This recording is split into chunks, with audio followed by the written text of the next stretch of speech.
كما صليت على إبراهيم وعلى آل إبراهيم في العالمين إنك حميد مجيد.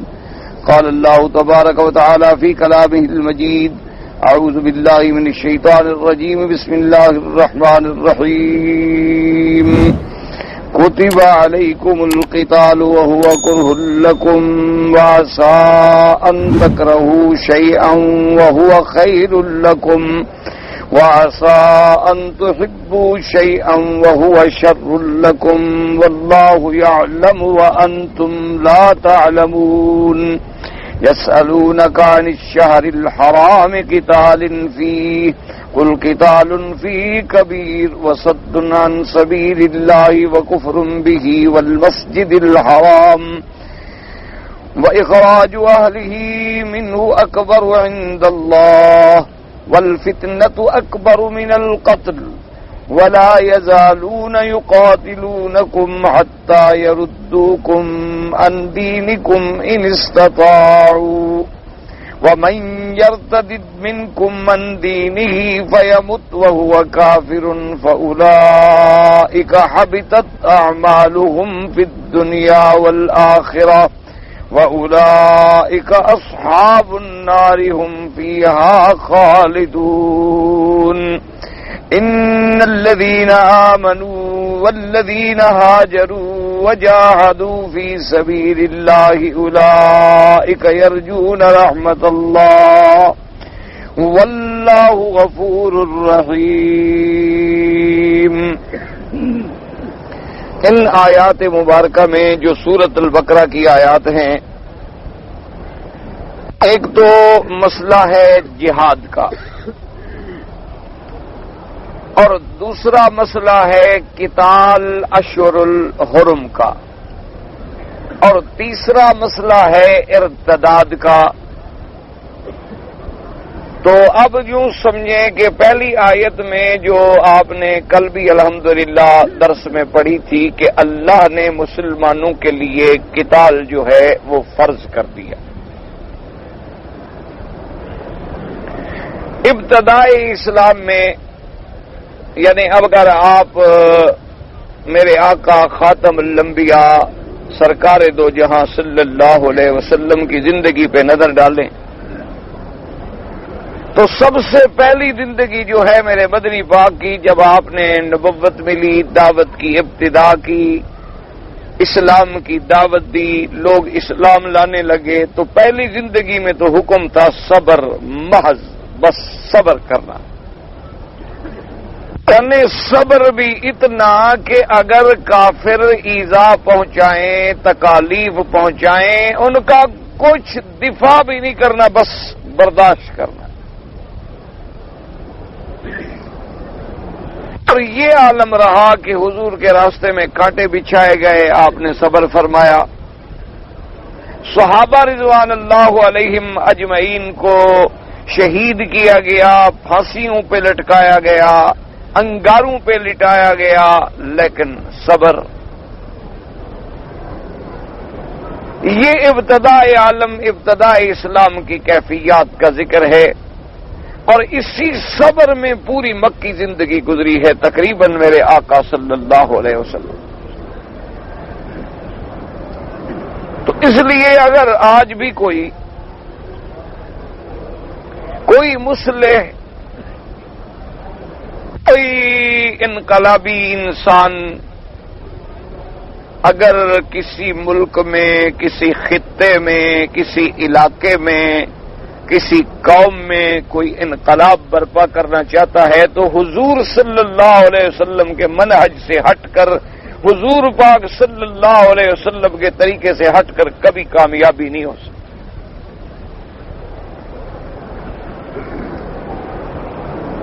کسی بھی ملک پہ آپ نظر ڈال لیں، آپ کو مسلمانوں کے ملک تو نظر آئیں گے،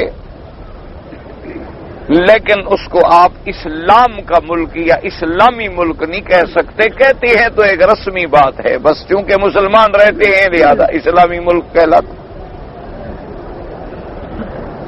اس لفظ کا اطلاق اگر اس عالم میں، اس دنیا میں، اس زمانے میں ہو سکتا ہے تو صرف اس ملک پہ ہو سکتا ہے کہ یہاں اسلامی ملک بھی ہے اور اسلامی حکومت کا قیام بھی ہے اور اللہ کی کتاب اور حضور کی سنت پہ فیصلہ ہے اور قضا ہے، حدود اللہ کا اجرا ہے۔ باقی اگر کوئی آدمی آج ان کا تقابل کرنا چاہے سیدنا ابو بکر کے زمانے سے تو یہ تو ناممکن بات ہے،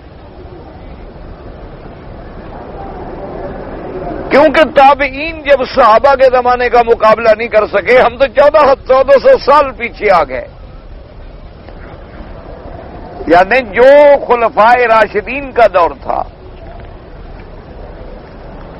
وہ تو خلفائے راشدین کے 30 سال گزرنے کے بعد بھی نہیں پیدا ہو سکا کہ جائے کہ ہم 1400 سال دور آنے کے بعد یہ مقابلہ کریں اور یہ مطالبہ کریں کہ بھئی جی وہ بات تو نظر نہیں آتی جو خلافت راشدہ میں تھی، وہ بات تو خیر تصور بھی نہیں کیا جا سکتا۔ اب ہم دور کے لحاظ سے پیچھے ہٹ رہے ہیں، ہر آنے والا دن جو ہے پہلے دن سے بہتر نہیں ہو سکتا۔ اب حضور صلی اللہ علیہ وسلم کا طریق کیا تھا کہ سب سے پہلے تو آپ نے پوری دنیا کے سامنے اپنی دعوت رکھی کہ میں کیا چاہتا ہوں، میری دعوت کیا ہے، پروگرام کیا ہے، اور اس کے ساتھ اپنی زندگی کو نمونہ بنا کے پیش کیا۔ فرمایا کہ دیکھو کہ لبثت فیکم عمرا، کہ اے مکے والوں میں نے پوری زندگی تمہارے سامنے گزاری ہے۔ میری ولادت کے دور سے لے کر 40 سال کی عمر تک جو عین یعنی بلوغ قوت کی عمر ہے، یعنی میرا ولادت، رضاعت اور اس کے بعد بچپنا، جوانی، سارا پورا دور جو ہے تم لوگوں کے سامنے۔ اسی لیے حضور صلی اللہ علیہ وسلم نے ان کو چیلنج کیا اور فرمایا کہ تم کو اگر میں ایک خبر دوں کہ اس پہاڑ کے پیچھے ایک دشمن آ رہا ہے، تم پہ حملہ کر دے گا، تو کیا تم میری بات مان لو گے؟ انہوں نے کہا جی کیسے نہیں مانیں گے، ما جربنا کا الا صادقا عادلا، ہمارے تجربے میں آپ سچے بھی ہیں، امانت والے بھی ہیں، عدل والے بھی ہیں، آپ تو کبھی جھوٹ نہیں بول سکتے۔ تو ہمیں کیا سبق ملا کہ جب کوئی کسی کام کے لیے کوئی مبلغ، واعظ، مرشد، مصلح، لیڈر، جو بھی آپ کہہ لیں، جب وہ قوم کے سامنے کسی مقصد کو لے کے کھڑا ہو تو سب سے پہلے اپنی زندگی کو نمونہ بنا کے دکھلائے کہ کیا اس کی زندگی خود بھی اس کے دعوے کے مطابقت رکھتی ہے یا نہیں رکھتی۔ یہ بنیادی بات۔ حالانکہ آپ دیکھیں پورے قرآن مقدس کا مطالعہ کریں کہ اللہ نے جتنے انبیاء بھیجے ہیں، حضرت آدم علیہ السلام سے لے کر ہمارے آقا خاتم الانبیاء علیہم الصلاۃ والتسلیم، اللہ کے کروڑوں صلاۃ و سلام ہوں سب انبیاء پر، جتنے انبیاء آئے، جتنے رسول آئے، یہ نبوت اور رسالت کوئی کسبی چیز نہیں ہے کہ آدمی محنت کرتے کرتے نبی بن جائے، یہ نہیں ہوتا۔ آپ محنت کرتے کرتے مومن بن جاتے ہیں، ولی بن جاتے ہیں، مقام صدیق پہ پہنچ جاتے ہیں، مقام شہید پہ پہنچ جاتے ہیں، عباد اللہ الصالحین میں شمار ہو جاتے ہیں، لیکن کوئی محنت سے، عمل سے، کسب سے نبی نہیں بن سکتا۔ نبوت ایک خالص اللہ کی وہبی نعمت ہے، اللہ جس کو چاہتے ہیں اپنی نبوت کے لیے چن لیتے ہیں۔ اس لیے قرآن مقدس نے فیصلہ فرما دیا کہ اللہ یصطفی من الملائکۃ رسلا ومن الناس، کہ اللہ چن لیتے ہیں، جنہیں رسول بناتے ہیں، فرشتوں سے رسول بناتے ہیں جو اللہ کا پیغام لے کے انبیاء کے پاس آتے ہیں، وہ فرشتوں میں رسول ہیں، اور انسانوں میں سے رسول اور نبی بناتے ہیں، ان کو بھی خود چن لیتے ہیں۔ اس لیے مکے والوں نے، کفار قریش نے جب اعتراض کیا کہ حضور پاک صلی اللہ علیہ وسلم جو ہیں آپ تو غریب ہیں، آپ کے گھر میں دولت نہیں، پیسہ نہیں، محلات نہیں، تجارت نہیں، زراعت نہیں، اگر اللہ نے نبی بنانا تھا تو مکے اور طائف کے کسی بڑے آدمی کو نبی کیوں نہیں بنایا؟ قرآن مقدس میں کافروں کا یہ اعتراض موجود ہے، لولا نزل هذا القرآن على رجل من القريتين عظيم، کہ اللہ نے یہ قرآن جو ہے ان دو شہروں میں سے طائف اور مکے کے کسی بڑے پہ کیوں نہیں اتارا؟ کیونکہ کافروں کے نزدیک بڑا آدمی وہ تھا جو پیسے والا ہو. جیسے آج کل آپ کے نزدیک بڑا آدمی کون ہے؟ ٹھنڈے دل سے سوچ لیں کہ اس میں ناراضگی ورازگی کی کوئی بات ہی نہیں، نہ غصے کرنے کی بات ہے. آپ سوچ لیں کہ ہمارا فکر اور کافروں کا فکر کیا تھا. ان کے فکر میں بڑائی جو ہے دولت کا نام تھی. ان کے نزدیک بڑا آدمی ابو جہل تھا، ان کے نزدیک بڑا آدمی ابی لہب تھا، ان کے نزدیک بڑا آدمی ولید بن المغیرہ تھا، ان کے نزدیک بڑا آدمی عتبہ عتیبہ شیبہ ربیعہ تھے. اس لیے کہ وہ دولت مند تھے، ان کے پاس حکومت تھی، اقتدار تھا، کرسی تھی، دولت تھی، زمینیں تھیں، بڑی بڑی باغات تھے بڑے بڑے طائف میں، اس لیے وہ بڑے آدمی تھے. تو ہمیشہ یاد رکھیں کہ کفر کی نگاہ میں بڑائی کا تعلق مادیت سے ہوتا ہے.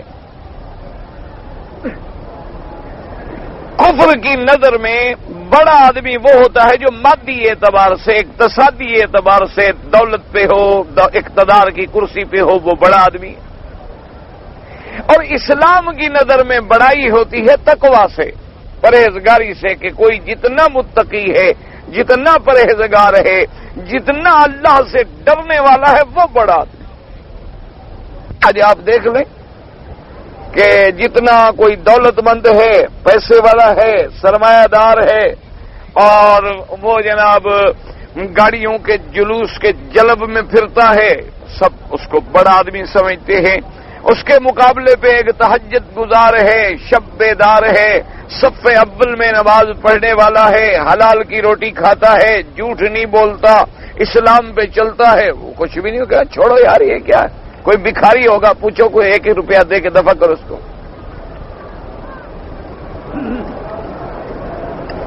آپ اندازہ کریں کہ یہ چھوٹی بات نہیں، یہ بڑی بات ہے. اسی لیے تو اللہ نے میرے مدنی پاک صلی اللہ علیہ وسلم پہ تنبیہ کے طور پہ قرآن نازل کر دیا کہ حضور کی خدمت میں بھی یہ بڑے بڑے سردار آئے اور کہنے لگے جی ہم آپ سے کوئی اسلام کے موضوع پہ بات کرنا چاہتے ہیں. حضور نے بٹھایا، بات شروع کی. اتنی دیر میں حضور کے نابینا صحابی، غریب صحابی، کپڑے نہیں، لباس پھٹا ہوا ہے، ایک لکڑی پکڑی ہوئی ہے، نابینا ہے، ٹیک لگا کے آتے ہیں اور آگے سلام کرتے ہیں کہ حضور میں نے ایک مسئلہ پوچھنا ہے. حضور نے فرمایا ٹھہرو، میرے پاس مہمان بیٹھے ہیں، بعد میں پوچھ لینا. اللہ نے عرش سے قرآن نازل کر دیا کہ بڑا آدمی تو وہ ہے جو اب آیا ہے. میرے مدنی آپ نے بھی ان کو بڑا بنا لیا ہے، ان کافروں کو. آپ نے ان کو بڑا سمجھنا شروع کر دیا ہے کہ یہ بڑے بڑے سردار آگے بیٹھے ہیں، بڑے بڑے سنادید کفار قریش آگے بیٹھے ہیں، شاید یہ بڑے مسلمان ہو جائیں. یہ اللہ کے نزدیک تو دھیلے کے برابر بھی نہیں ہے. ہمارے نزدیک تو بڑا عبداللہ ابن ام مکتوم ہے، وہ نابینا ہے جو پوچھنے آیا تھا دین. آپ نے اس کو کیوں واپس کیا؟ اللہ نے قرآن میں باقاعدہ سورت اتاری، عبس وتولی ان جاءہ الاعمی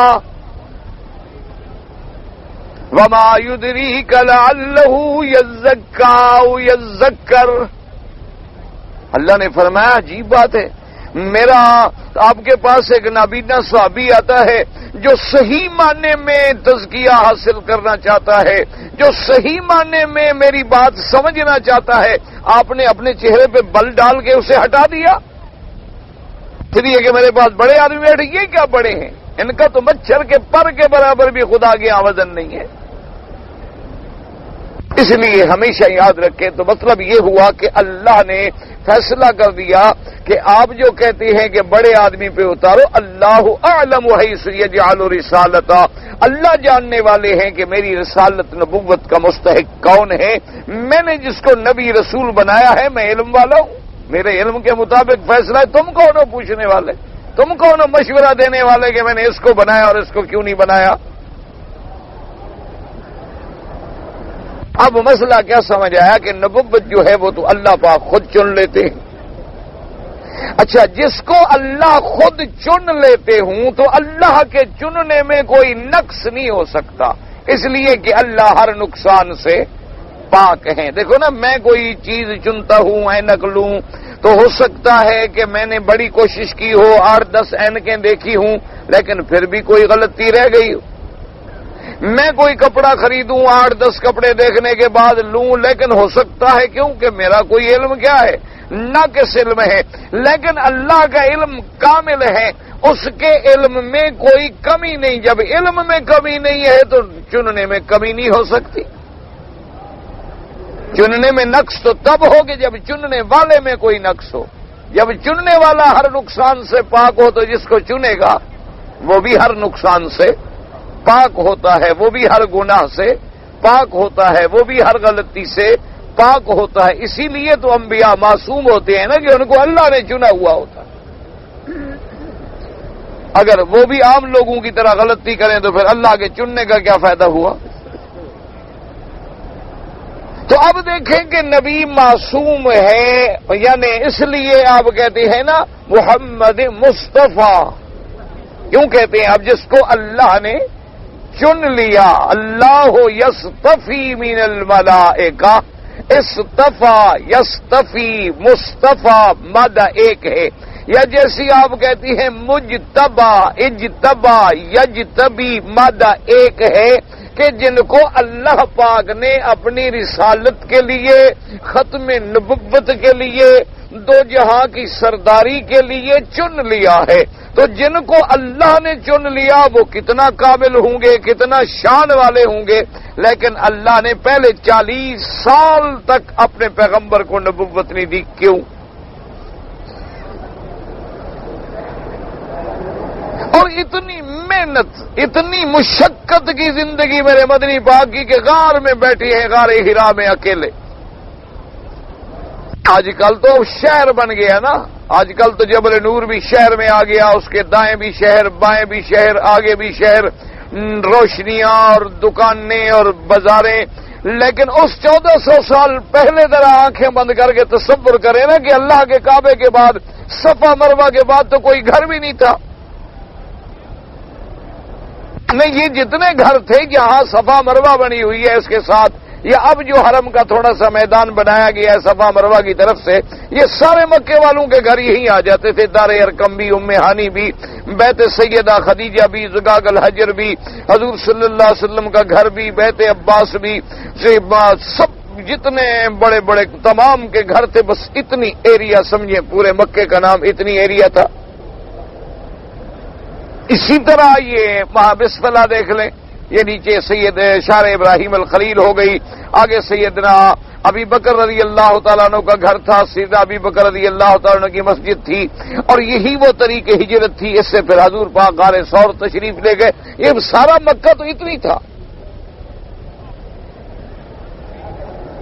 یہ تو آہستہ آہستہ ہر دور میں پھیلتا گیا، بڑھتا گیا. تو اس کا یعنی ضرورت کے مطابق اللہ کے حرم میں توسیع ہوتی گئی. الحمدللہ کہ اللہ نے موجودہ حکومت کو جزائے خیر دے، یہ توفیق دی کہ اب آپ کے سامنے اتنا بڑا حرم، اتنی بڑی عمارت، اتنی بڑی عظیم مسجد الحرام، اور اس کے بعد پھر پلیں اور ٹنل اور کبریاں اور سڑکیں. اب تو آدمی حیران ہو جاتا ہے کہ ابھی ہم کہاں گئے.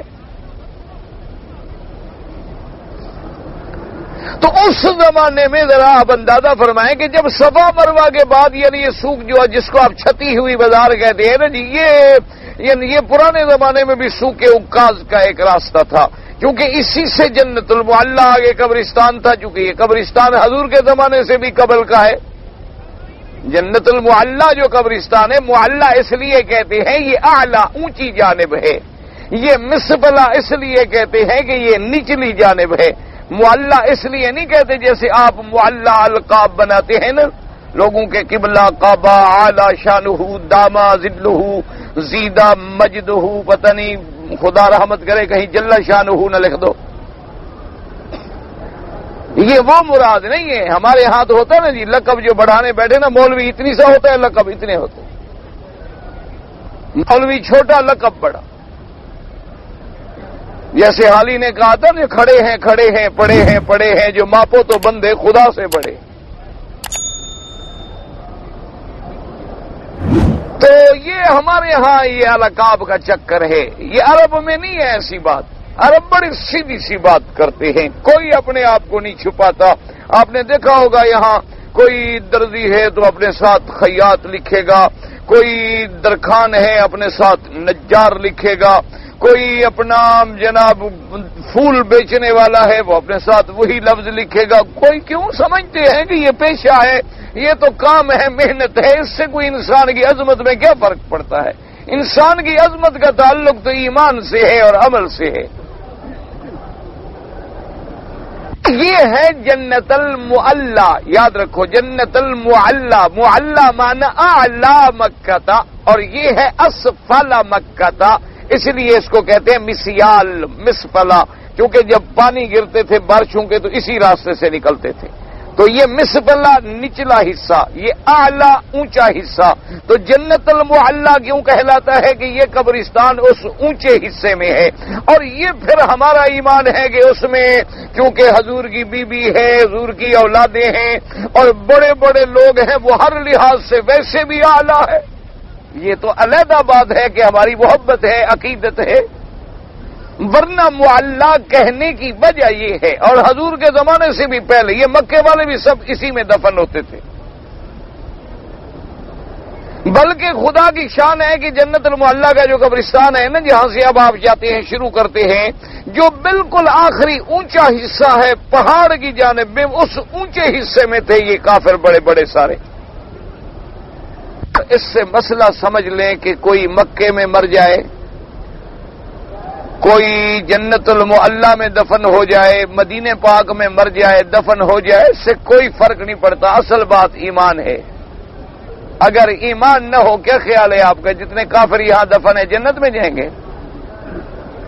نہ کیا عقیدہ آپ کا عقیدہ کیا ہے؟ جنت المعلا میں جو کافر دفن ہے وہ سیدھے جنت جائیں گے اس لیے کہ جنت المعلا میں دفن ہے؟ اچھا، جتنے حضور کے دشمن مدینے پاک میں مر گئے، مدینے میں دفن ہوئے، منافقین، کفار، اور اسی طرح عبداللہ ابن ابی اور اس کی جماعت، یا جو یہودی بنو نذیر بنو قریظہ مارے گئے، قتل ہوئے، دفن ہوئے مدینے منورہ میں، کیا خیال ہے مدینے منورہ میں دفن ہونے کی وجہ سے ان کو جنت مل جائے گی؟ جنت جہنم کا فیصلہ ایمان پہ ہے۔ ہاں ایک بات یاد رکھے، ایمان بھی ہو، خاتمہ ایمان پہ ہو، اور پھر حرم میں دفن مل جائے، پھر مدینے میں دفن مل جائے تو سبحان اللہ۔ لیکن اصل شرط ہوگی تو اگلی بات بنے گی، ایمان ہی نہ ہو تو پھر چاہے مدینے میں دفن کرو چاہے مکے میں دفن کرو۔ اگر ایمان ہے، خاتمہ توحید پہ ہو گیا، لا الہ الا اللہ محمد الرسول اللہ پہ ہو گیا، اور پھر مدینے پاک کا دفن مل گیا، سبحان اللہ، حضور کا ہمسایہ بن گیا، قیامت میں حضور کے ساتھ کھڑا ہوگا۔ اور مکے میں دفن ہو گیا تو حضور مکے والوں کی انتظار کریں گے اور ان کو لے کر خود اپنے ساتھ میدان حشر میں جائیں گے۔ تو اس میں کوئی شک ہے کہ جن کو شفیع المذنبین رحمت للعالمین صلی اللہ علیہ وسلم اپنے ساتھ لے کے جائیں گے تو اللہ پاک رحمت ہی فرمائیں گے، ان کو تو چھوڑ ہی دیں گے، اب ان کو تھوڑی سزا دیں گے۔ لیکن شرط یہ ہے کہ خاتمہ ایمان پہ ہو۔ یہ اصولی بات ہمیشہ یاد رکھنا، اگر خاتمہ کفر پہ ہو جائے تو پھر چاہے مکے میں دفن کرو، غلاف کعبے میں لے کے لپیٹ دو، کوئی فرق نہیں پڑتا۔ ساری زندگی آدمی قبروں پہ سجدہ کرتا رہے اور دفن کے وقت غلاف کعبہ سینے پہ رکھ دو، کوئی دھیلے کا فائدہ بھی نہیں دیتا، بلکہ الٹا قیامت میں پکڑوانے کا ذریعہ بنے گا کہ اللہ فرمائیں گے کہ اچھا کعبے میرے کا غلاف رکھتے ہو، طواف قبروں کے کرتے ہو، ساری زندگی تم نے قبروں پہ سجدے کیا، مرنے کے وقت آنکھوں پہ میرے کعبے کا غلاف رکھ کے آگے ہو، یعنی میں نہیں جانتا، مجھے بھی دھوکہ دینے آئے ہو۔ اللہ کے آگے کوئی چیز چھپی ہوئی ہے ہماری؟ کوئی عمل ہمارا چھپا ہوا ہے، کوئی کردار ہمارا چھپا ہوا ہے، بالکل نہیں۔ تو اب آپ اندازہ کریں کہ میرے مدنی پاک سراپا حسن، سراپا جمال، سراپا کمال، معصوم، جن کو میرے اللہ نے چن لیا، لیکن اللہ نے 40 سال تک کی زندگی اور اتنی محنت، اتنی مشقت کے غار حرا میں اکیلے بیٹھے، نہ بجلی ہے، نہ کوئی روشنی ہے، نہ کوئی وہاں کمکما ہے، نہ راستہ ہے، نہ ساتھی ہے، بس آپ پانی بھی ساتھ لے جاتے، تھوڑا سا ستو بھی ساتھ لے لیتے، کچھ حضور پاک صلی اللہ علیہ وسلم کھانے کی معمولی سی چیزیں سیدہ خدیجۃ الکبریٰ رضی اللہ تعالی عنہا بنا کے دے دیتی، آپ لے جاتے، اور ایک ایک ہفتہ، ایک ایک مہینہ، دن رات پوری غار میں گزر جاتی۔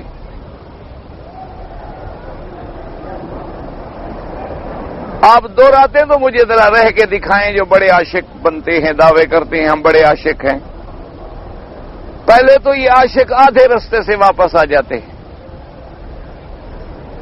کہتے ہیں یہ بڑی چڑھائی ہے۔ بھئی تم تو عاشق ہو، بھئی عاشق کے لیے بھی چڑھائی ہوتی ہے، اور غار ثور پہ تو پتہ نہیں کوئی ایمان والا ہی پہنچتا ہوگا، وہ تو ماشاءاللہ ویسے 3 میل کی چڑھائی ہے۔ یہ تو پھر سیدنا صدیق کا کمال ہے نا کہ نبوت کو بھی کندھے پہ بٹھا لے اور چڑھ جائے۔ بہرحال میرا مسئلہ کوئی نہیں، تجربہ علماء نے بھی لکھا ہے اور میں نے بھی چند دوستوں سے کہا ہے، تو انہوں نے بھی کہا کہ ہم نے تجربہ کیا۔ یاد رکھنا مسئلہ کوئی نہیں، تجربہ ہے لوگوں کا کہ غار ثور جہاں میرے پاک نبی نے ہجرت کی رات قیام کیا 3 راتیں، یعنی جس کے دل میں ابو بکر کی دشمنی ہو وہ نہیں چڑھ سکتا، یہ تجربے کی بات ہے، مسئلہ کوئی نہیں۔ یعنی ابو بکر کا دشمن آج بھی اس غار پہ نہیں جا سکتا۔ یا تو اللہ نے محفوظ فرما دیا کہ جہاں صدیق کے پاؤں آئے ہیں وہاں جھوٹے کیوں آئے، یعنی یا تو کوئی اللہ کی طرف سے نظام ہے۔ بہرحال اصل تو اللہ جاننے والے ہیں نا، کہ یہاں صدیق کا قدم آیا ہو، جہاں نبی صدیق کی گود میں لیٹا ہو، اور پھر بھی یہ لوگ اس کو نہ مانتے ہوں، تو ایسے جھوٹوں کو آنے کی کیا ضرورت ہے وہاں، جن کے مذہب کی بنیاد ہی جھوٹ پہ ہو، تقیے پہ ہو۔ اس لیے سمجھیں کہ 40 سال تک میرے پاک نبی نے جو زندگی گزاری ہے، ایک ایک مہینہ غار میں بیٹھے ہیں، اور پھر نبوت ملنے کے بعد بھی کیا حکم ہوا کہ یا ایھا المزمل قم اللیل الا قلیلا نصفہ او انقص منہ قلیلا او زد علیہ ورتل القرآن ترتیلا۔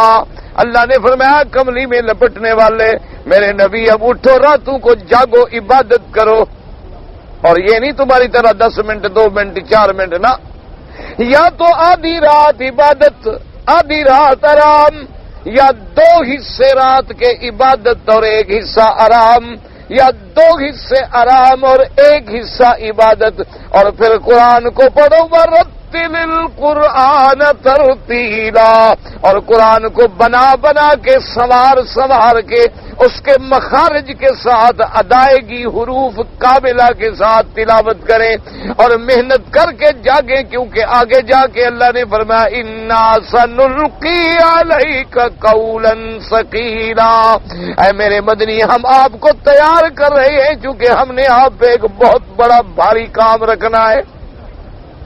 اس لیے ہمیشہ یاد رکھیں کہ ہمارے ہاں جتنی جماعتیں ہیں نا جی، وہ فیل ہو جاتی ہیں کہ اسلام کے دعوے کرتی ہیں، 30 سال 40 سال کے بعد نتیجہ صفر۔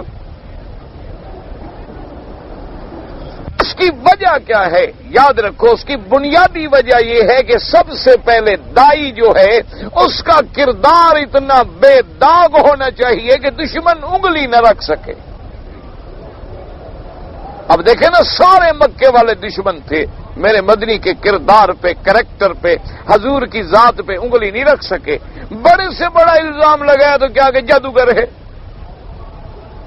یہ الزام یعنی لگا ہوا. اچھا جادوگر کیوں؟ کہ بھی جادو جیسے اثر کرتا ہے نا، حضور کے پاس بھی جو جاتا ہے تو حضور موہ لیتے ہیں، اس کو اپنی باتوں سے معلوم ہوتا ہے جادوگر. حالانکہ بظاہر یہ الزام نہیں تھا، یہ ان کا اقرار تھا کہ حضور کی زبان میں اتنی اثر ہے، اتنی مٹھاس ہے، اتنی سچائی ہے، اتنی حلاوت ہے کہ جو بھی حضور کی خدمت میں چلا جاتا ہے، محمد مدنی کے پاس بیٹھ جائے، واپس آتا ہے کہتے لا الہ الا اللہ محمد الرسول اللہ. اور یہ کمال ہو گیا، یہ تو کوئی جادو ہو گیا، جادوگر ہے. اچھا حضور کا کلام اتنا مسجع، مکفہ، فصاحت، بلاغت، اور پھر حضور کے آئندہ کے پروگراموں کا اعلان، تو کہتے بھئی یہ تو شاعر ہے، بس شاعرانہ تخیلات ہیں. ورنہ دیکھو مکے میں ہیں 40 آدمی کل ساتھ ہیں، وہ بھی 40 آدمی ایسے جن کو کھانا نہیں ملتا، اور حضور خبر دے رہے ہیں کہ پوری دنیا پہ میرا جھنڈا گڑ جائے گا. یہ بس ایک شاعروں والی باتیں ہیں. لیکن میری مدنی کی زندگی پہ کوئی اعتراض نہیں کر سکے کہ حضور نے کبھی جھوٹ بولا، سوال نہیں پیدا. کہتے صادق ہے، امانت والا ہے، دیانت والا ہے.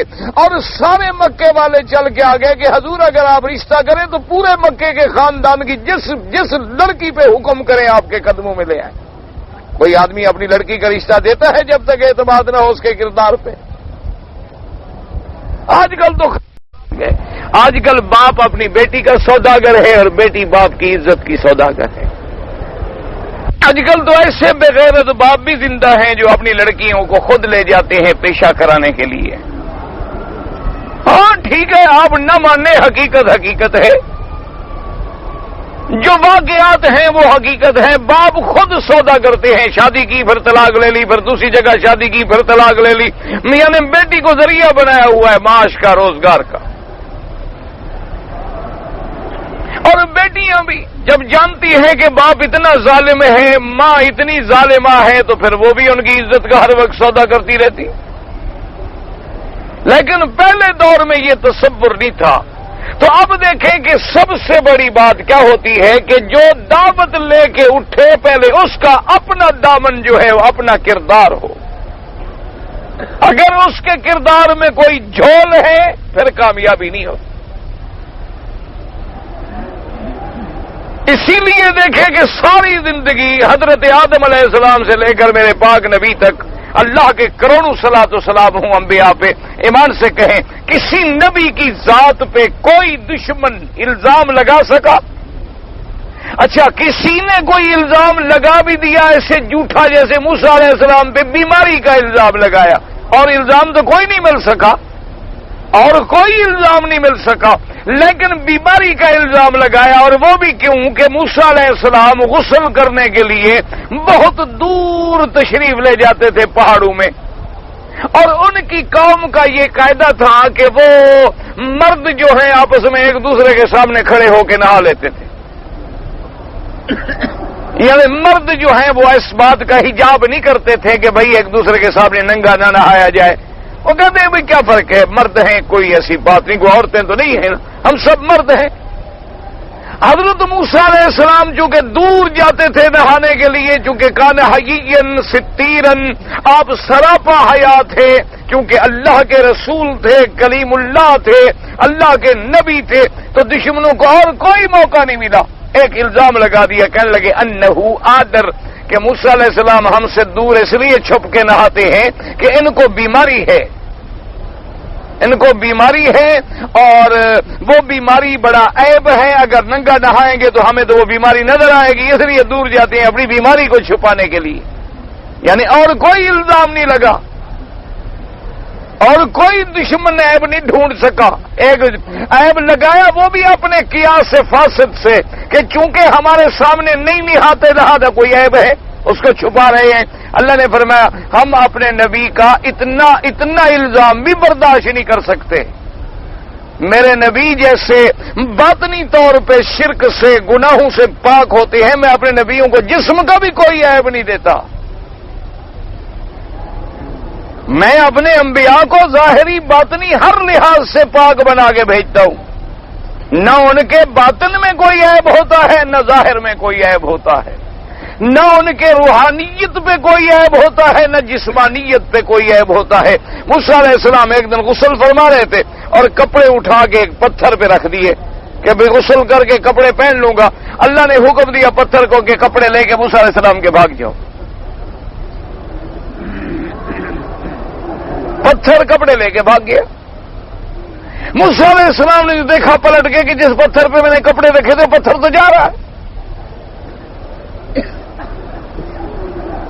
آپ جناب دیکھتے ہیں نا کہ وہ کسی مشین میں کسی گڑیا میں کوئی مشین لگا دیں یا کوئی روبوٹ بنا دیں, آپ کہتے ہیں بڑا کمال ہو گیا, دیکھو جی روبوٹ بھاگ رہا ہے. کمال تو یہ ہے کہ پتھر بھاگ رہا ہو. کمال تو یہ ہے کہ پتھر نے یہ بھی پہچان لیا کہ کپڑے موسیٰ علیہ السلام کے ہیں, تمہارے لے کے تو نہیں بھاگ گیا نا. اور پھر پتھر نے یہ بھی جان لیا کہ میں نے بھاگ کے جانا کہاں ہے. یہ بھی نہیں کہ مشرق مغرب جدھر مرضی ہے بھاگ جائے. یعنی اتنا ٹھیک ٹھاک اللہ کے حکم کا پابند ہے کہ کوئی عقل مند انسان بھی اتنی عقل سے فیصلہ نہیں کر سکتا کہ پہلے موسیٰ علیہ السلام کے کپڑوں کو پہچان لیا. اچھا اب جناب موسیٰ علیہ السلام کی عزت کا معاملہ کہ بھائی کپڑے لے کے جا رہے میں کیا پہنوں گا, تو موسیٰ علیہ السلام بھی بھول گئے, آپ بھاگ پڑے پیچھے. سو بھی حجر وہ پتھر رک جا, میرے کپڑے لے کے کہاں جا رہا ہے. اور پتھر دوڑا چلا جا رہا. اور جہاں دشمنوں کی مجلس بیٹھی ہوئی تھی, ان کی پوری کمیٹی بیٹھی ہوئی تھی, وہاں جا کے پتھر کھڑا ہو گیا. موسیٰ علیہ السلام تو اسی دوڑ میں آ رہے ہیں, ان کو تو کوئی فکر نہیں نا وہ کہاں جا رہا ہوں. جب ان کے سامنے آئے تو انہوں نے کہا بھائی موسیٰ میں تو کوئی عیب نہیں. پتھر بھی رک گیا. موسیٰ علیہ السلام نے غصے میں پتھر پہ لکڑی ماری, چھوٹی جو اپنا عصا تھا نا لکڑی ماری غصے میں. عجیب کپڑے لے کے بھاگ گئے مجھے لوگوں کے سامنے آ گیا. اور وہ لکڑی اثر کر گئی. اس لیے خدا کی قدرت ہے کہ جہاں جہاں کسی پتھر پہ آپ کوئی واقعہ پڑھیں گے اللہ اس نشان کو بھی قیامت تک باقی رکھتے ہیں تاکہ میرے نبیوں کا معجزہ باقی رہے. آپ نے دیکھا نہیں مقام ابراہیم کے پتھر میں ابھی تک وہ نشان باقی ہے, کیونکہ ابراہیم علیہ السلام کھڑے ہوتے تھے نا اس پتھر پہ. اچھا یہ باقی یاد رکھیں کہ ابراہیم علیہ السلام کے پاؤں اتنے چھوٹے نہیں تھے, یہ بات بھی یاد رکھیں. یہ ہمارے شریف لوگوں نے پیار کر کر کے رگڑ دیا ہے ماشاءاللہ. یعنی وہ جو تھا نا اللہ کی رحمت سے ادھر ادھر سے سارا پتھر رگڑ ڈالا ہے, کیونکہ ہم جب محبت کرنے پہ آتے ہیں نا جی تو ماشاءاللہ سبحان اللہ, جو چیز بھی ہمیں مل جائے بس چومنے کے ہم بڑے بادشاہ ہیں. قرآن شریف کو چوم چوم کے پورا اللہ کی رحمت سے گتا بھی ہضم کر جائیں گے, لیکن پڑھیں گے نہیں, عمل نہیں کریں گے. قرآن کو سینے سے لگا لیں گے جی, دو جہانوں کا بادشاہ ہے سبحان اللہ. سینہ ٹھنڈا ہو گیا, اندر شرک ہے. سینہ مٹی سے ٹھنڈا ہو گیا قرآن پڑھنے سے. کعبہ شریف کو آگے جناب لگ جائیں گے سبحان اللہ جی. آج میں نے لڑ کے 5 آدمیوں کے کپڑے پھاڑ ڈالے, 10 کو دھکا دے ڈالا, حجر اسود کو بوسہ دیا ہے جناب. وہ کہے گا مبارک ہو جی سبحان اللہ, شکر ہے تم حجر اسود. بھائی داڑھی وہ تو حجر اسود کو دے آئے ہیں تاکہ قیامت میں گواہی دے کہ اللہ میاں مجھے بوسہ دینے والے نے میرا حیا بھی نہیں کیا. کم از کم مکے میں تو رکھ لیتا, کم از کم کعبۃ اللہ میں حاضری کے وقت تو حیا کر لیتا کہ یہ وہ جگہ ہے جہاں محمد مدنی نے بوسہ دیا ہے اور میں وہاں حضور کی انکار اور حضور کی سنت کا مخالف بن کے بوسہ دے رہا ہوں. کچھ تو سوچ لیتا, کچھ تو ذرا اس کے دل جو ہے کوئی ضمیر تھوڑا سا گھبرا جاتا. لیکن نہیں, ایک روٹین ہے, لگ رہا ہے چکر ماشاءاللہ. کعبہ شریف مل گیا تو چکر, صفا مروہ مل گیا تو چکر, داتا صاحب کی مزار پہ بھی حاضری کا موقع ملے انشاءاللہ تو وہاں بھی چکر, اور انشاءاللہ لال شہباز کلندر کا موقع ملا تو انشاءاللہ وہاں بھی حاضر. عبداللطیف شاہ بٹھائی کا موقع ملا, وہاں بھی سر سجدے میں. عبداللہ شاہ غازی کی مزار پہ حاضری ملی تو وہاں بھی ماشاءاللہ حضرت غازی پیر علمدار بچڑے دیوا. کیا ہے اگر کسی نے تازیہ کھڑا کر دیا تو حسین کا روزہ سمجھ گئے انشاءاللہ اس کو بھی ہم چوم لیں گے چاہے خود بنایا ہو. کسی نے دلدل نکال لیا گھوڑا چاہے کرایہ کا لیا ہوا ہو, ہم اس سے بھی جا کے ماشاءاللہ منت مان لیں گے جی میرا بچہ نہیں ہوتا مہربانی کر گھوڑا شریف بچہ دو. نہ ایمان سے کہو یہ اسلام ہے یا کوئی مذاق ہے, ڈرامہ ہے, کیا ہے؟ اسی کا نام اسلام ہے. یہی دین لے کے آئے تھے میرے نبی محمد مصطفیٰ. نہ ایمان سے کہو خدا کے کعبے میں ہو آپ مجھے وہاں بھی کہیں, مجھے جو مرضی آئے کہتے رہیں, آپ کے کہنے سے کچھ بھی نہیں ہوتا. وہ ہوگا جو میرے اللہ نے چاہا.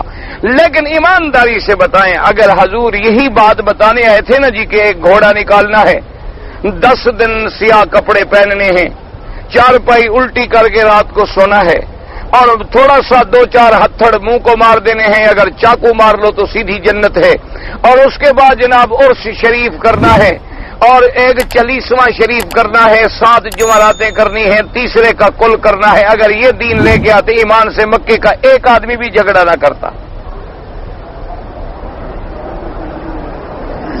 نہ دیکھو جی, اگر آپ عرس کریں, آپ خیرات کریں, چاول آپ کے, چینی آپ کی, خرچہ آپ کا, میں جو جھگڑا کروں میرا دماغ خراب ہے. نقصان آپ کا ہو رہا ہے, میرا کیا جا رہا ہے. میں تو اگر روکوں گا تو اپنے پیٹ کو الٹا نقصان دوں گا کہ چاول کھانے سے بھی محروم ہو گیا. ٹھیک ہے, جب میں کہوں گا بھی بدعت ہے, ناجائز ہے, تو میں کھانے سے گیا نا.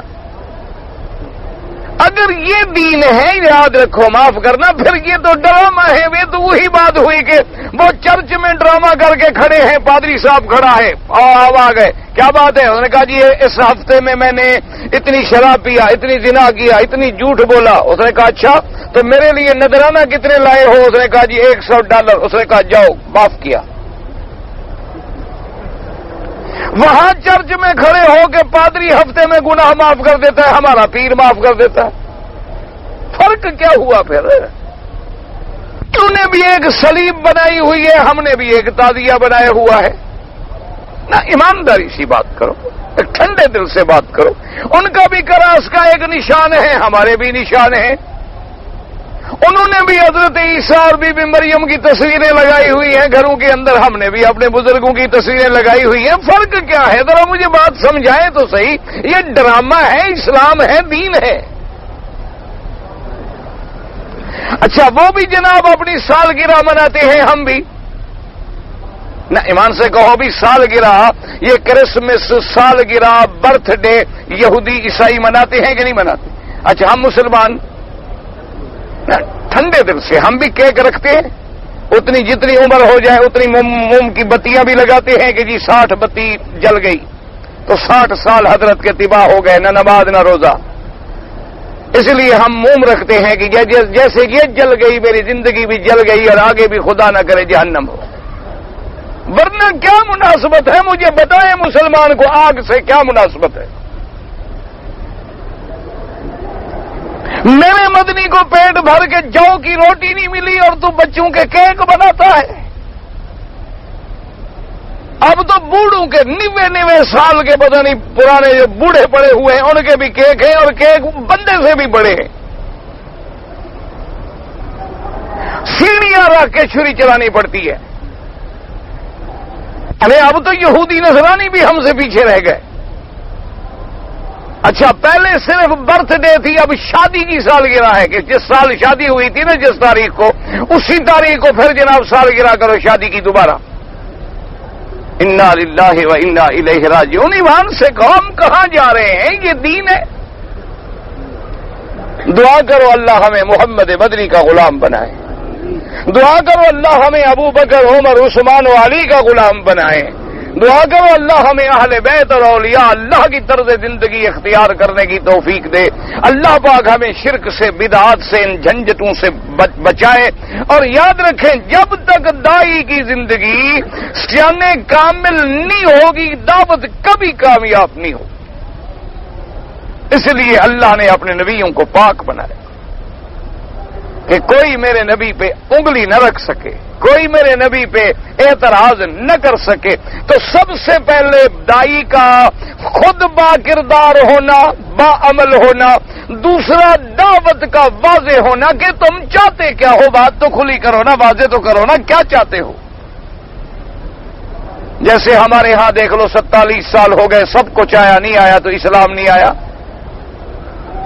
کیوں آج تک نہ نظام مصطفیٰ نہیں, اسلامی نظام. ایک کہتے ہیں نہیں بھائی نہیں, نظام اسلامی. چوتھا اٹھتا ہے وہ کہتے ہیں یہ بھی غلط ہے, اسلامی دستور. جواب اٹھتا ہے وہ کہتا ہے سارے جھوٹ بول رہے آئین شریعت 47 سال میں ابھی یہ اپنی دعوت کا فیصلہ ہی نہیں کر سکے کہ ہم کیا چاہتے ہیں. جب تم الفاظ کے گورکھ جھنجٹ میں پڑے ہوئے ہو ابھی تک اس سے نہیں نکل سکے تو دعوت کا. اور پھر جو اسلام کا نام لیتا ہو اس کے اپنے گھر میں اسلام نہیں, اس کے اپنے 6 فٹ کے بدن پہ اسلام نہیں, تو جب ہم اپنے 6 فٹ کے بدن پہ اسلام لاگو نہیں کر سکے تو ہم بڑے ملک میں گھر میں کہاں نافذ کر لیں گے؟ اس لیے سب سے بڑی بات یاد رکھو کہ جب تک کامیابی چاہتے ہو تو پھر میرے محمد مدنی کے دروازے پہ آؤ کہ سب سے پہلے حضور اٹھے اپنی زندگی, مثالی زندگی, نمونہ کہ ابو جہل جیسا دشمن بھی یہ نہیں کہہ سکا کہ آپ جھوٹ کہہ رہے ہیں, یہ نہیں کہہ سکا. یعنی جو سب سے بڑا دشمن ہے میرے پاک نبی کا, اسی کعبے کا طواف کر رہا ہے. اور ایک آدمی نے پوچھا کہ ہم نے سنا ہے کہ یہاں اللہ کے نبی پیدا ہوئے ہیں, تمہارا ان کے بارے میں کیا خیال ہے؟ ادھر ادھر دیکھا کہ کوئی اور بات سن نہیں رہا, کہنے لگا یار تم میرے دوستو سچی بات پوچھتے ہو تو وہ اللہ کا نبی ہے سچا؟ اس نے کہا اچھا وہ سچا ہے؟ انہوں نے کہا ہاں بالکل سچا. اس نے کہا تمہیں کیسے پتا ہے کہ وہ سچا ہے؟ کہا یار عجیب بات کرتے ہو, ولادت سے لے کر 40 سال ہمارے سامنے تو گزرے ہیں. عبداللہ کے گھر میں پیدا ہوئے, عبد المطلب کے گھر میں تربیت لی, ابی طالب کے گھر میں جوانی گزری, ساری زندگی ہمارے سامنے ہے.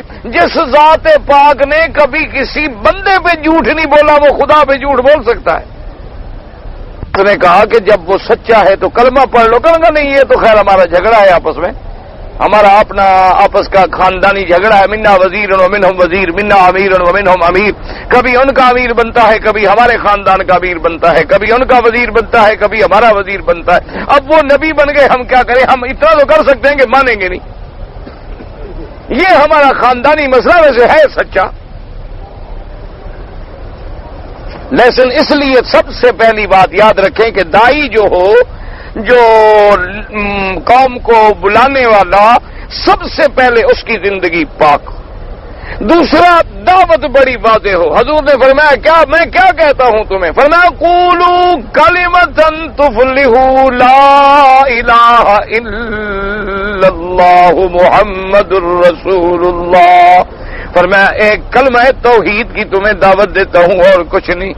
اللہ کی وحدانیت کے قائل بن جاؤ, میری رسالت کے قائل بن جاؤ, اللہ کے احکام کی فرما برداری کرو. جس جو تمہارا خالق بھی ہے, مالک بھی ہے, رازق بھی ہے, آسمان و زمینوں کے پیدا کرنے والا بھی ہے. دعوت کتنی واضح ہے. اور پھر حکم ہے کہ اب صبر کرو, تکلیفیں آئیں گی, مشقت آئے گی, برداشت کرو. اس لیے حضور کی ابتدائی زندگی میں پہلے اعلان ہے, پھر دعوت ہے, پھر صبر محض ہے. یعنی اتنی تکلیفیں ہوئیں کہ صحابہ کو انگاروں پہ لٹا دیا گیا, صحابہ کو پھانسیوں پہ لٹکایا گیا, صحابہ کی بیویوں کے ٹکڑے ٹکڑے کر ڈالے گئے, گھسیٹا گیا, مارا گیا, ستایا گیا. حضور پاک کو حرم پاک میں نماز پڑھنے سے منع کیا گیا, لیکن اللہ نے فرمایا میرے مدنی صبر, وَاصْبِرْ كَمَا صَبَرَ أُولُو الْعَزْمِ مِنَ الرُّسُلِ. آپ بھی صبر کریں جیسے پہلے عظمت والے رسولوں نے صبر کیا ہے. اب صبر کا مرحلہ جب گزرا تو حکم ملا کہ ہجرت, کہ اب ہجرت کریں. کیوں؟ اب مکی زندگی میں رہنے کے بعد کامیابی نہیں ہو سکتی جب تک وطن نہ چھوڑیں, گھر نہ چھوڑیں, اولاد نہ چھوڑیں, اپنے معاشرے کو جواب دیں. ورنہ ایمان سے کہ مکے کی جگہ خدا نہ چھڑوائے, کس کا دل کرتا ہے کہ چھوڑ دے. اس لیے حضور پاک جب جانے لگے تو سامنے کھڑے ہو کے رونے لگے. فرمایا واللہ انک لخیر ارض اللہ, خدا کی قسم ہے تو روح زمین میں سب سے بہتر زمین ہے. اگر میری قوم مجھے مجبور نہ کر دیتی میں تجھے چھوڑ کے کبھی نہ جاتا. ہجرت کیوں؟ سبق ملا ہے کہ اگر کسی ملک میں تم اسلام کے فرائض کو ادا نہیں کر سکتے ہو تو پھر حکم ہے کہ ہجرت. اگر تم نماز نہیں پڑھ سکتے، روزہ نہیں رکھ سکتے، شریعت کے احکام پہ عمل نہیں کر سکتے تو پھر چھوڑو اس ملک کو۔ ارض اللہ واسعہ، اللہ نے فرمایا میری زمین بہت بڑی وسیع ہے، جب تم میرے لیے سب کچھ چھوڑو گے تو آگے میں تیرا انتظام کروں گا۔ لیکن ہجرت اللہ کے لیے ہو، پیسے کے لیے نہیں، ایئر کنڈیشن کے لیے نہیں۔ جیسے آج کل ہمارے مہاجر یہاں آئے ہوئے ہیں نا ماشاءاللہ، یہ 5 سال سے، کوئی 2 سال سے، کوئی 4 سال سے، یہ اللہ کی مہربانی ہے، فکر نہ کرو۔ وہاں پیتے تھے K2 کی سگریٹ، یہاں 3-5 پیتے ہیں، اتنا فرق ہو گیا ہے بس، اتنا ماشاءاللہ بڑی ترقی کہتے ہیں، بڑی ترقی کی ہے۔ میرا بیٹا باہر بہت ترقی کر گیا۔ بھئی کیا ترقی کر گیا؟ وہاں اللہ کی رحمت سے ایک نماز نہیں پڑھتا تھا، یہاں کبھی کبھی جمعہ پڑھ لیتا ہے، کافی ترقی ہو۔ وہاں داڑھی ہفتے میں 3 دفعہ مڈاتا تھا، یہاں چونکہ بلیڈ اچھے ملتے ہیں روزانہ صاف کرتا ہے۔ بہت ترقی کیا بیٹے نے ماشاءاللہ۔ وہاں خود کبھی کبھی جھوٹ بولتا تھا، یہاں مکے میں رہ کر ماشاءاللہ اپنی ماں کو بیوی بنا کے بلوا لیتا ہے۔ بڑی ترقی کی ہے ماشاءاللہ۔ پاسپورٹ کسی غریب کا ہاتھ لگ جائے فوٹو بدل کے بھیج دیتا ہے، بڑی ترقی۔ گردنیں کٹ جائیں نشہ لے کے آتا ہے، کتنا ترقی ہے کہ بھئی پتہ ہے میں نے مرنا ہے، گردن کٹنی ہے اور قتل ہونا ہے، اور قتل بھی کس پہ؟ نشے پہ۔ اللہ سے دعا کرو اللہ بچائے، ہر مسلمان کے بچوں کو بچائے، ہر مسلمان کے گھر کو بچائے، اس فتنے سے، اس عذاب سے بچائے، یہ بہت بڑا عذاب۔ تو اب جناب کیا ہے؟ ہجرت۔ ہجرت کے بعد پھر جب جماعت بن گئی، انصار مل گئے، طاقت مل گئی، تو اب اللہ نے حکم دیا کتب علیکم القتال، میرا مدنی اب ہم آپ کو جہاد کا حکم دیتے ہیں، اب قتال۔ بس اب وہ مرحلے گزر گئے، اب آپ پختہ ہو گئے، کھری جماعت مل گئی، جنہوں نے بچے بھی چھوڑ دیے، وطن بھی چھوڑ دیا، مکے جیسی سرزمین بھی چھوڑ دی، اور آگے انصار جیسے کھڑے ساتھی مل گئے جنہوں نے اپنا سب کچھ مکے والوں پہ قربان کر دیا۔ اللہ نے فرمایا اب یہ پکے مومن اندر باہر سے سچے، اولئک ھم المؤمنون حقا، ان کے ایمان کی گواہی میں عرش اولا سے دیتا ہوں۔ تو اب کیا حکم ہے کہ جہاد؟ تو اللہ نے جہاد کو بھی فرض کیا، لیکن یاد رکھو فرض عین نہیں، فرض کفایہ ہے، یعنی اگر ایک جماعت جہاد کر رہی ہے تو بس باقی پہ گناہ نہیں ہوگا۔ ہاں اگر خدا نہ کرے کوئی کافر مسلمان ملک پہ حملہ آور ہو جائے اور ضرورت پڑے تو پھر ہر بندے پہ، مرد عورت پہ بھی جہاد فرض ہو جاتا ہے، حالات۔ اب آگے مسئلہ آیا کہ اللہ نے 4 مہینے ایسے رکھے ہیں جن میں قتال بند ہے۔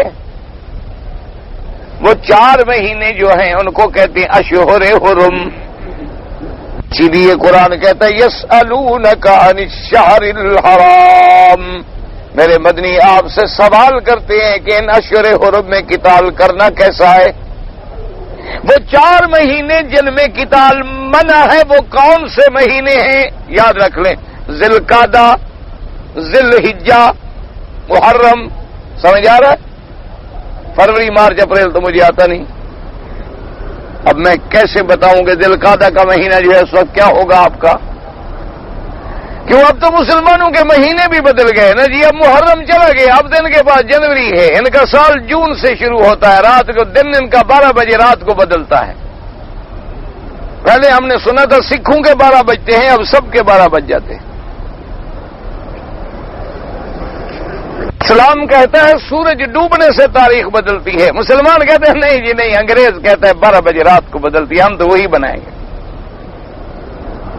جتنی ایئر لائنیں ہیں آپ کو ٹکٹ اوکے کر کے دیتی، ایمان سے کہو 12 13 بجے 14 15 16 اسی کو لکھتی ہیں یا مسلمانوں والا ٹائم لکھتی ہیں؟ مسلمان کے ملکوں کی بات کر رہے ہوں، کافروں کو چھوڑیں، کافر تو کافر ہیں، کون سا ٹائم لکھتے ہیں، انگریز والا یا مسلمان والا؟ وہی تاریخ چلتی ہے یا مسلمان والی تاریخ؟ ایک دفعہ میں گیا تو اللہ رحمت گئے پورے دن کا فرق پڑ گیا کیونکہ میں تو اپنی بات سمجھ کے گیا نا جی۔ وہاں جب پہنچے تو انہوں نے کہا کہ مولوی صاحب حضرت یہ آپ کی ٹکٹ بھی آپ نے پڑھی ہے؟ میں نے کہا جی اللہ معاف کرے میں نے نہیں پڑھی۔ کہتا ہے تو دیکھیں یہی تو مولویوں میں غلطی ہے کہ پڑھتے نہیں۔ میں نے کہا جی کوئی قرآن شریف تو نہیں تھا، میں نے گناہ کیا؟ ٹکٹ تھی حضرت، میری قصور ہو گیا، معاف کر دیں میں نے نہیں پڑھی۔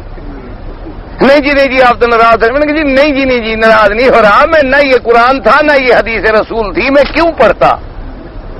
مجھے پڑھنے میں ثواب ملنا تھا اس کا۔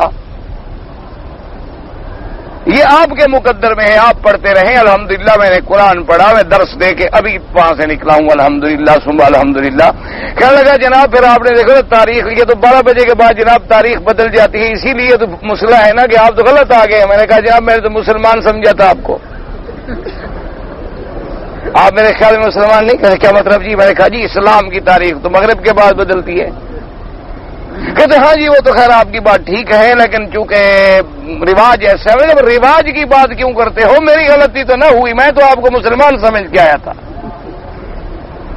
میں نے تو ایئر لائن کو بھی مسلمان سمجھا، ان کے کام کرنے والوں کو بھی مسلمان سمجھا، لکھنے والوں کو بھی مسلمان سمجھا، ٹکٹ بنانے والوں کو بھی مسلمان سمجھا، میں تو ٹھیک آیا ہوں۔ میرے نزدیک تو یہی جمعرات تھی۔ کہتے ہیں بس جی پھر اس میں تو سیٹ نہیں ہے، پھر آپ کو کل جانا ہوگا۔ میں نے کہا جی اللہ کی مرضی، نہیں ہے تو اللہ کی مرضی، اب اس کا کیا ہو سکتا؟ میں نے کہا خدا کے بندے مجھے تو کوئی فرق نہیں پڑتا، لیکن مشکل یہ ہوتی ہے کہ آگے جن دوستوں کو پتا ہوتا ہے وہ اللہ کے حرم کی وجہ سے بیچارے مہربانی کرتے ہیں، ورنہ ہم کیا اور ہماری بساط کیا ہے؟ یہ تو سارا برکت تو کعبۃ اللہ کی ہے نا، جس کو مٹی بھی اگر کسی گل کے ساتھ لگ جائے تو اس میں بھی خوشبو آ جاتی ہے نا۔ اصل تو وہ گلوں کا اثر ہوتا ہے، مٹی تو مٹی ہوتی ہے، ہم تو اسی مٹی طرح ہے۔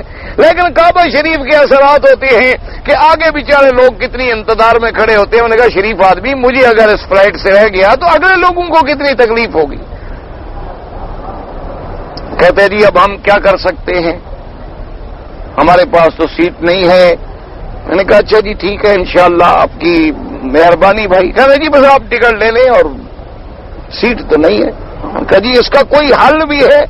کہتے جی کوئی حل تو یہ ہو سکتا ہے کہ کوئی آدمی آخر وقت تک نہ آئے تو شاید آپ کو سیٹ مل جائے۔ میں نے کہا خیر میں یہ دعا تو نہیں کرتا کہ میں تو نہیں جا رہا، خدا دوسروں کو بھی وقت سے خراب کرے، لیکن کوئی نہ کوئی انشاءاللہ رہ ضرور جائے گا، میں نے جانا ہے انشاءاللہ۔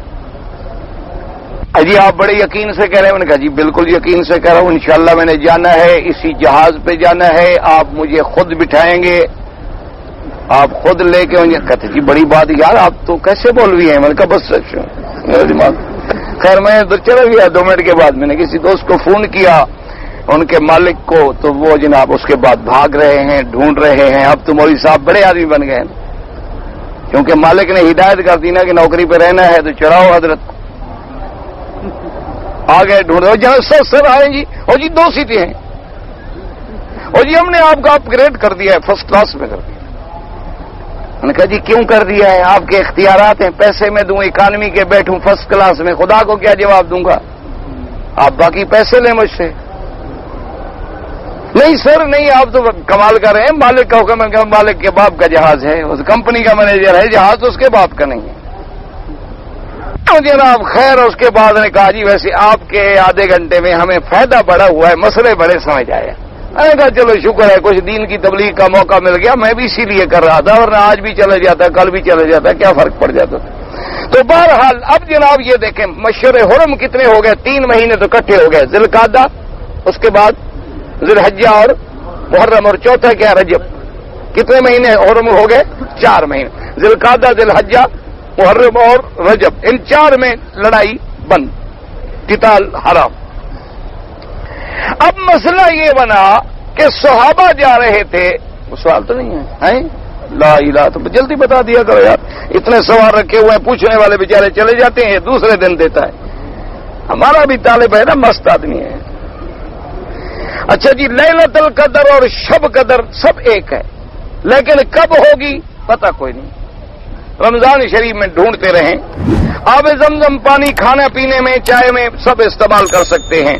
آج کل سعودی حلیب کی 31 قیمت 31 ریال، حساب سے 27 ریال. میں کیا کروں بھائی، مجھے کیا پتا 31 ریال 27 ریال کمپیوٹر سے اتنا بنتا ہے اور 27، مجھے تو نہیں